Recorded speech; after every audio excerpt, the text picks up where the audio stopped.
Good afternoon. It's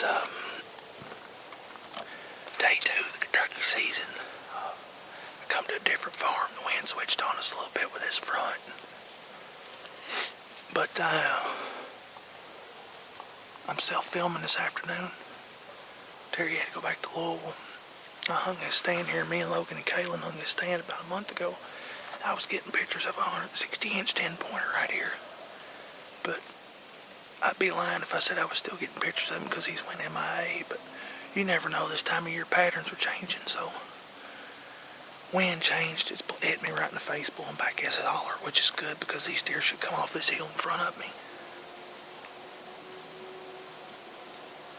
But what we've got here is a gas line cut.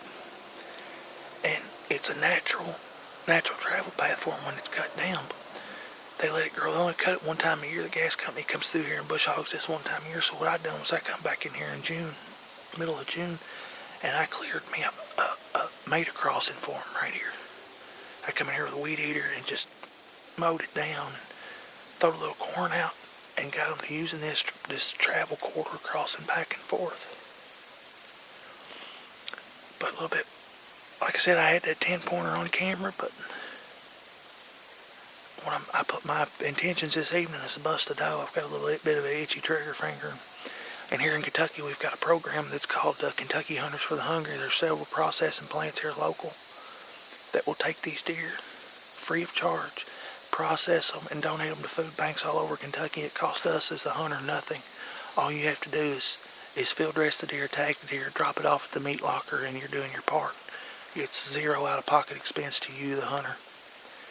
And it's a good cause, and that's what we're doing here this evening. Is we're going to try and take us a freezer queen this evening and donate one to the Hunters for the Hungry. So y'all stay tuned. I'd say we'll say something that's going to happen right here this evening. Y'all stay tuned.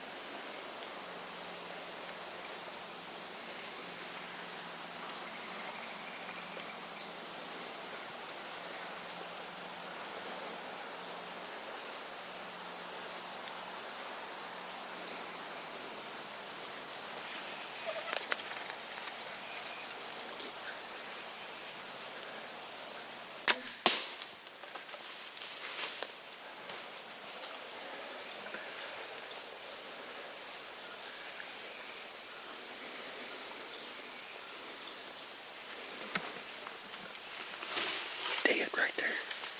Dead right there on the hill. Dead right there. I tell you what, they don't ever get old.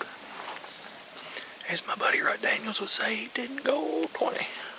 Torched her double lung. She went 15 yards from where I shot her and died.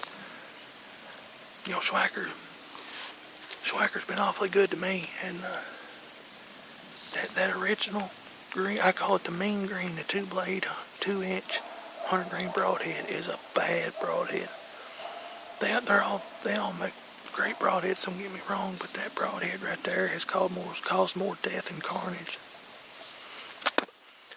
I've watched a lot of critters die. That one, she didn't make it out of sight. So 6:36. We got an hour before dark, so I'm gonna get all my stuff together and get climbed down.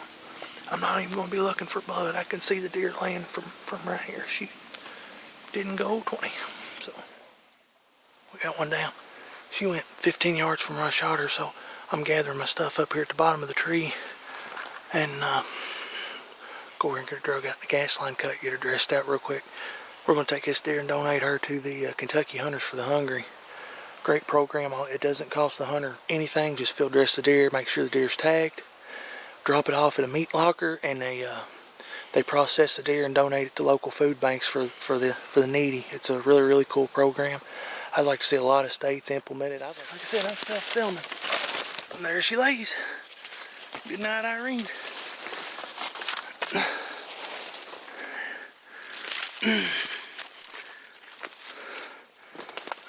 So, yes ma'am.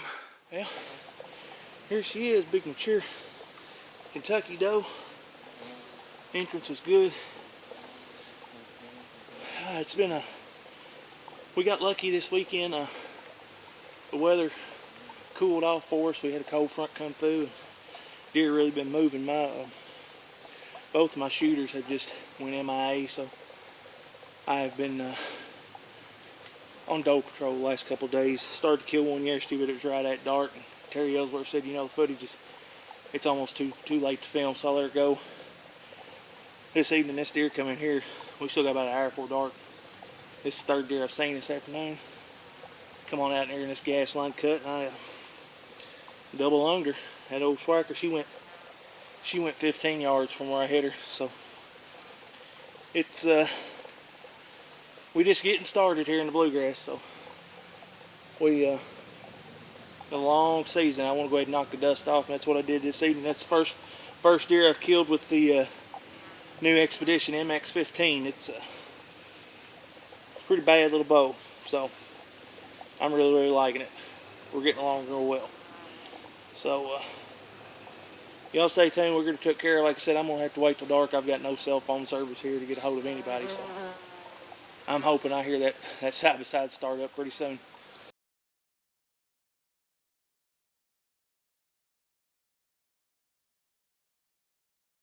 Well, back in the stand again this afternoon. Wind switched on, switched to the west, so we switched farms again. Which I don't mind doing, I don't mind bouncing around. But I'm back in the stand that I killed stickers out of last September. The farmer's corn this year. But this was put in the ground early, and it's starting to harden up. They're starting to eat it. So I got this. I'm up on top of this food plot. It's chicory and clover blend. I'm getting a lot of pictures on that Tactacam reel right here. Does and small bucks. But that 8-pointer that's on this farm that I call Shorty, I've got pictures of him here and there right here. But that was the same way with stickers. This wasn't his core area, but he was going across the property line to feed on the beans that were green. On my side this year, they prefer this corn over the corn that was planted late over here. It's still green. It's nowhere near ready to cut. This is ready to cut. Got big roasting ears on it. But like I said, the wind shifted to the west, which was blowing over here to my left. Deer should be coming off this hill to the right of me here, down into this food plot and into this corn.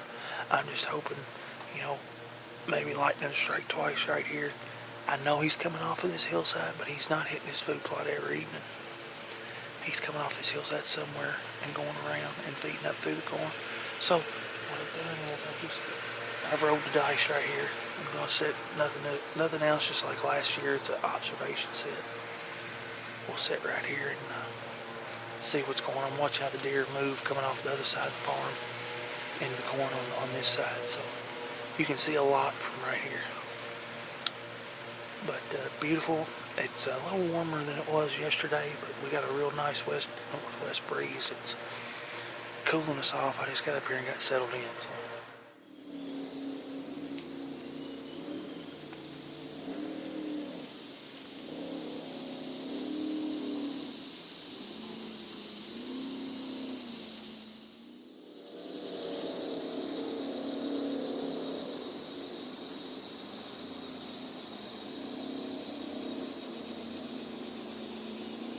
That was pretty cool. 2 young does just come down the edge of the corn, fed right underneath me up here. Now they're going back up that side over there. At least we didn't get skunked this evening. I was thinking we was going to get skunked. That's really cool. Never even knew we were here. So, we got about 30-45 minutes before dark. We're going to sit tight.